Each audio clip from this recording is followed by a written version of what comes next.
Santo. Dice la palabra: vanidad de vanidades, dijo el predicador, vanidad de vanidades, todo es vanidad. Ahora ustedes. Vanidad de vanidades, dijo el predicador, vanidad de vanidades, todo es vanidad. Pueden sentarse.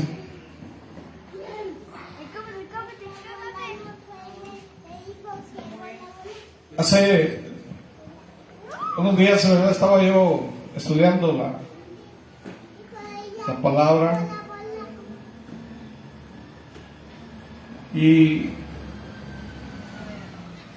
de verdad que, como dice Salomón, ¿verdad?, todo es fatiga y es cansancio. Y a veces, ¿verdad?, se esfuerza uno y al final, ¿verdad?, no hay mérito, no hay nada. Y dice que hasta los mancebos se fatigan, dice la Biblia. Y hay una pregunta, ¿verdad?, que toda persona se hace, aunque no siempre la diga en voz alta.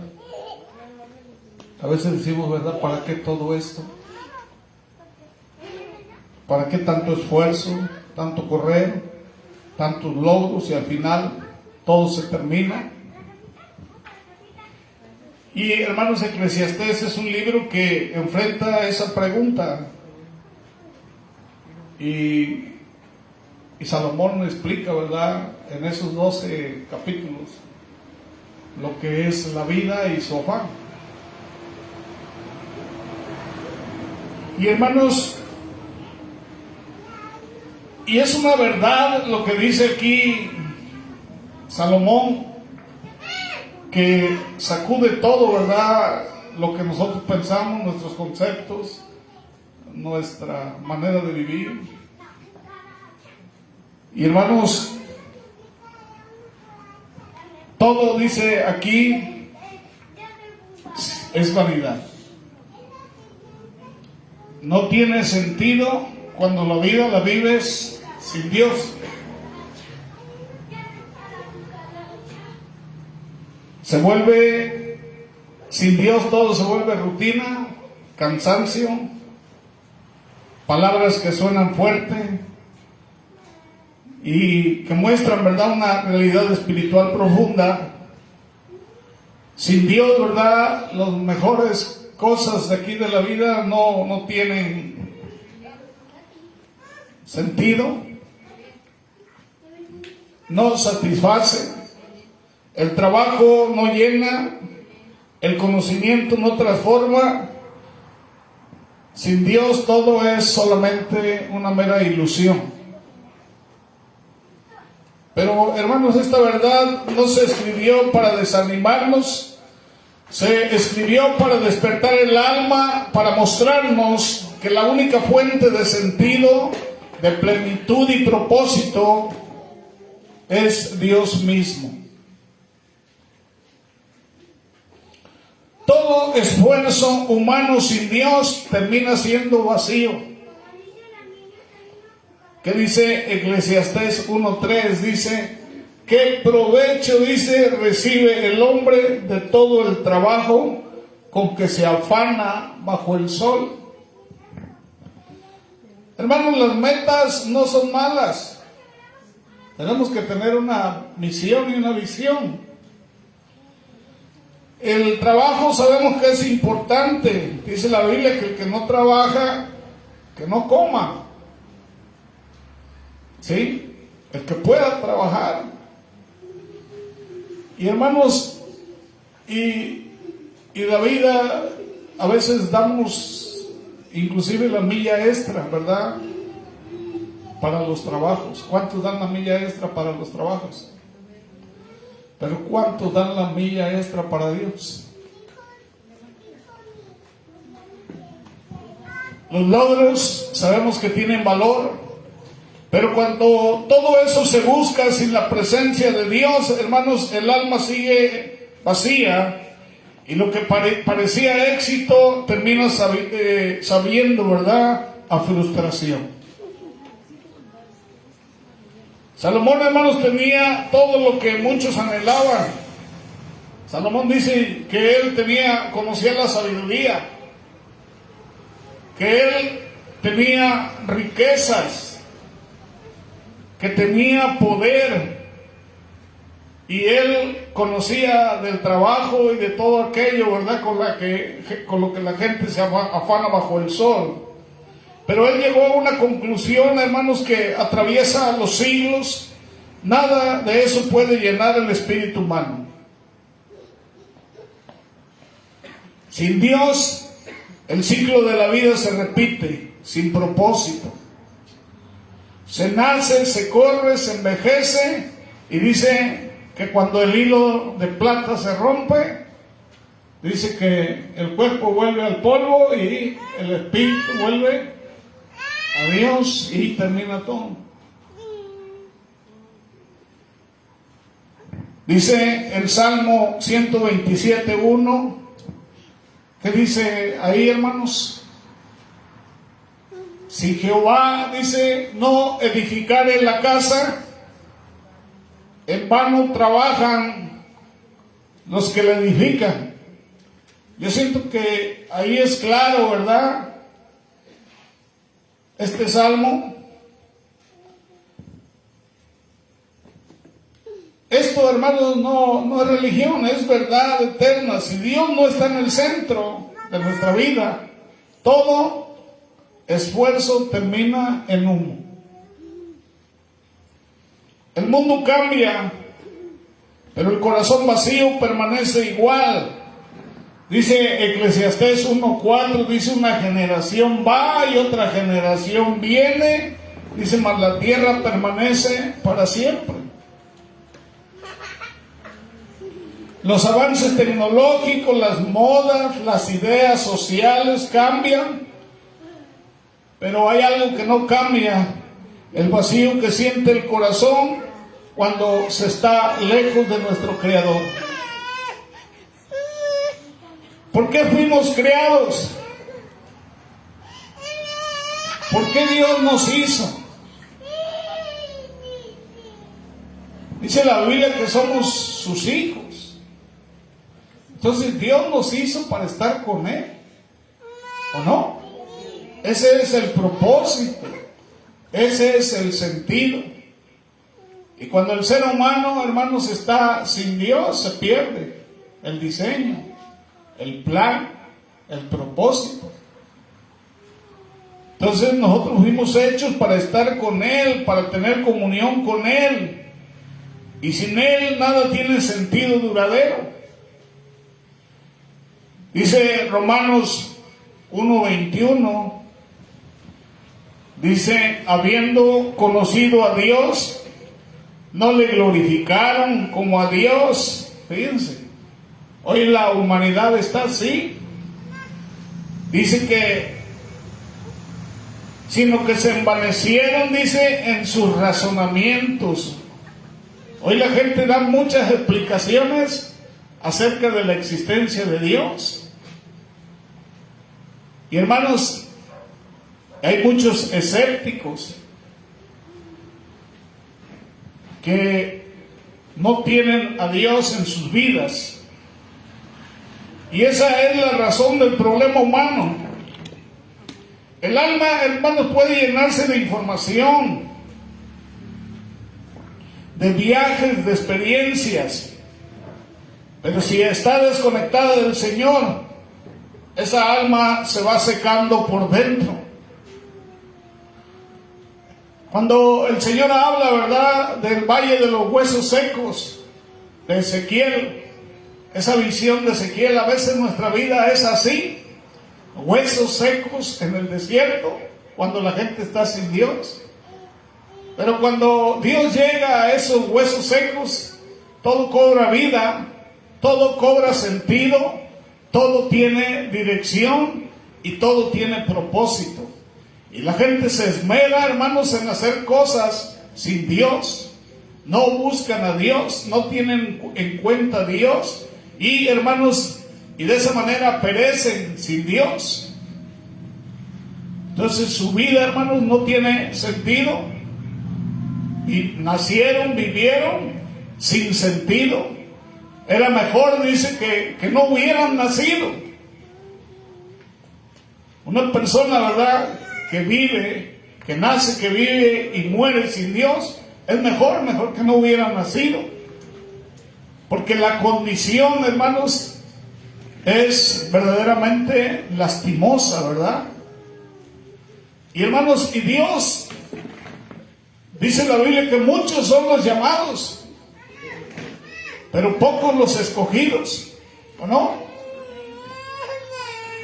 Y si Dios nos ha llamado, si nosotros podemos entender esto, ¿por qué no evocarnos entonces a lo real, a lo verdadero que establece la palabra? La sabiduría sin Dios, dice, solo aumenta el dolor, fíjense. Dice Eclesiastés 1:18, fíjense lo que dice. Dice, porque en la mucha sabiduría, dice, hay mucha angustia, ¿verdad? Molestia. ¿Qué más dice? Y quien añade ciencia, añade dolor. Por ejemplo, ese varón que estaba en una silla de ruedas, que era un genio, ¿de qué le sirvió? Ahorita ya no existe y no sabemos dónde está. Él nunca creyó en Dios, inclusive habló en contra de Dios. ¿Sí o no? ¿De qué le sirvió todo eso? Su vida, aunque tenía mucho conocimiento, no tenía sentido. Y muchos eruditos, hermanos, ¿ustedes creen que ese conocimiento, hermanos, a veces creemos, ¿verdad?, que todo conocimiento proviene de Dios en los seres humanos? Pero la Biblia dice que la sabiduría de este mundo es terrenal y es diabólica. ¿Y la verdadera sabiduría cuál es? La que proviene de lo alto.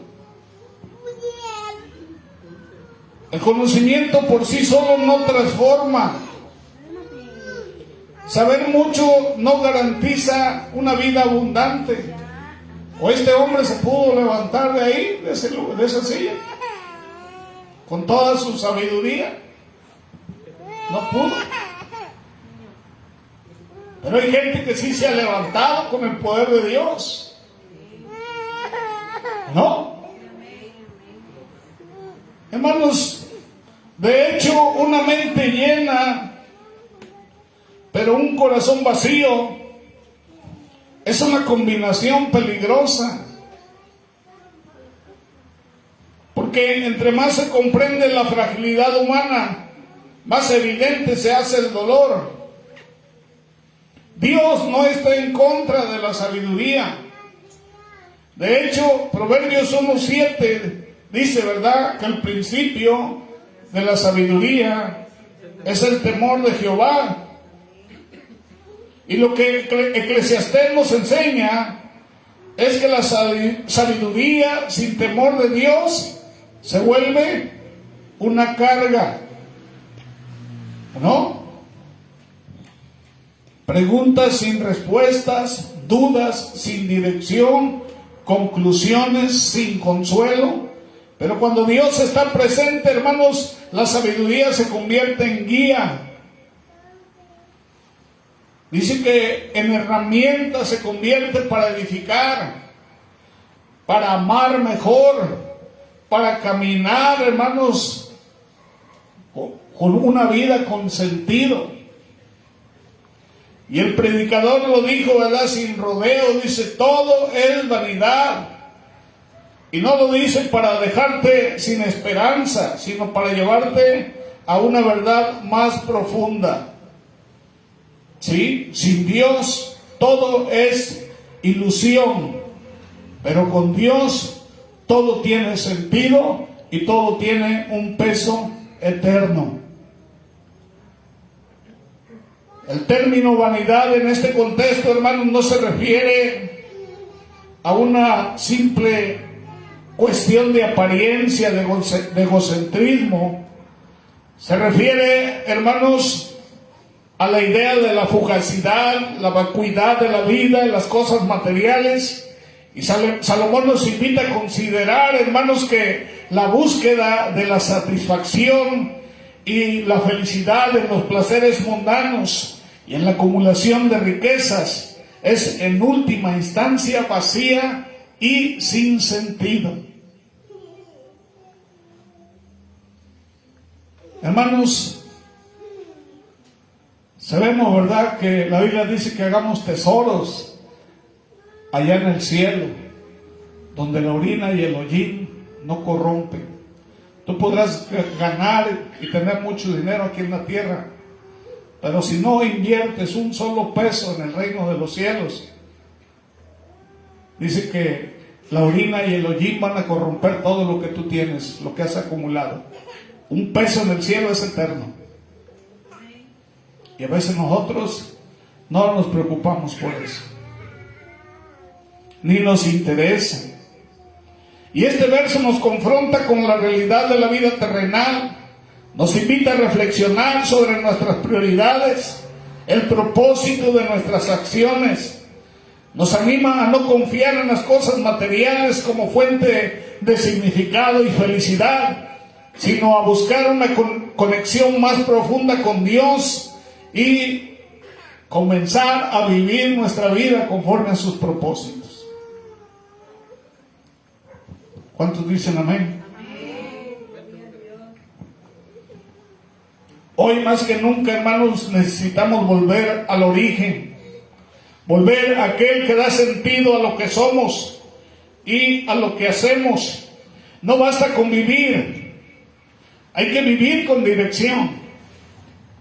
Y sabemos quién es el que da la dirección. Hermanos, el Espíritu Santo para eso está aquí en la tierra, para darnos dirección. No basta con llenar tu agenda, hay que llenar tu alma. Si tú también, hermanos, has sentido el vacío del cansancio, la frustración, vuélvete a Dios. Dice la Biblia, vuélvete a Jehová de todo corazón y Él hará lo mejor para ti. La Biblia dice que los planes de Él son de bienestar. Dios te llamó para bendecirte.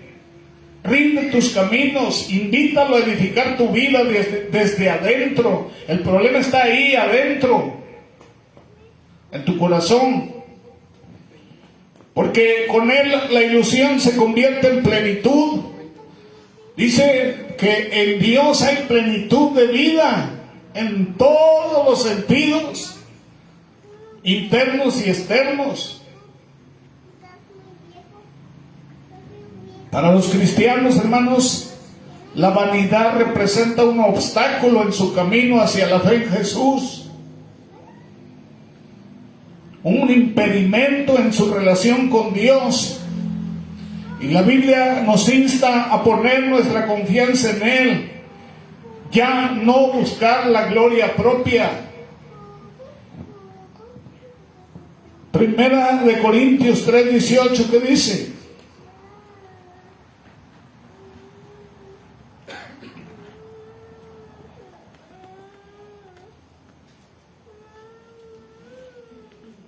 Nadie se engañe a sí mismo, dice.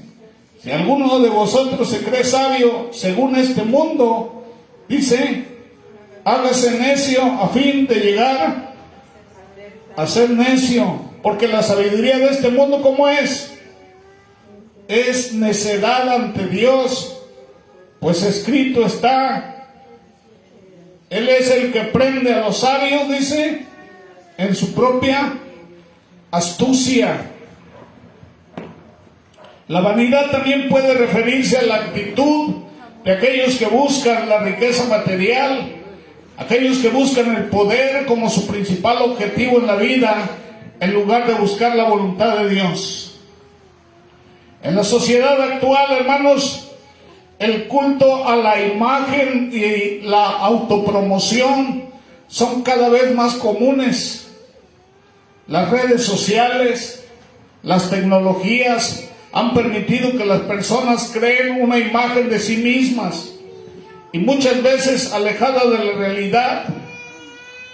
La búsqueda de likes, seguidores, comentarios, ¿verdad?, que los hagan creer, hermanos, son una muestra de ellos. Y ante esta situación, la reflexión sobre el libro de Eclesiastés nos puede ayudar a tener una perspectiva más sana y equilibrada de la vida. Amén. Sin Dios, todo es vanidad de vanidades. Y hermanos, y mismo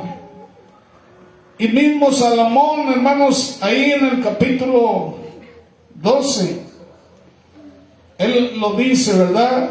Ya cuando terminó todo lo que dice de este libro, yo les recomiendo que lean Eclesiastés. Dice en el capítulo 12, verso 13, ¿qué dice Salomón ahí? Vamos a ponernos de pie y vamos a leerlo. Dice Eclesiastés 12:13, la conclusión, dice, cuando todo se ha oído, es esta, dice: teme a Dios y guarda sus mandamientos, porque esto concierne a toda persona. Pero ¿qué dice el verso 14, hermanos?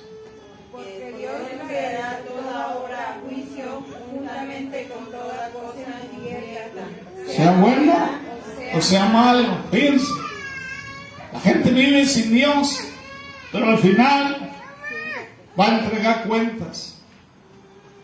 Y hermanos, van a ser juzgados de acuerdo a lo que hicieron. Dios es un Dios, un juez justo. No pasa nada desapercibido. No puedes comprarlo. Ni va a haber, hermanos, amigos políticos, nadie que te recomiende. Hay muchas mentiras hoy en día, ¿verdad?, de que alguien puede, fuera de Cristo, interceder por ti. No es cierto, porque el juez va a ser Cristo. Y Él, hermanos, va a juzgar, dice, todo lo bueno y todo lo malo. Y la gente que vivió sin Dios, dice que va a ser condenada. Ahí lo dice Juan 3:18. Todo el que cree en Jesús, dice, no será condenado. Pero el que no cree, ya ha sido condenado por no haber creído en el unigénito Hijo de Dios. Y cuando hablamos de creer, hermanos, creer no es nada más que digas con tus labios, yo creo.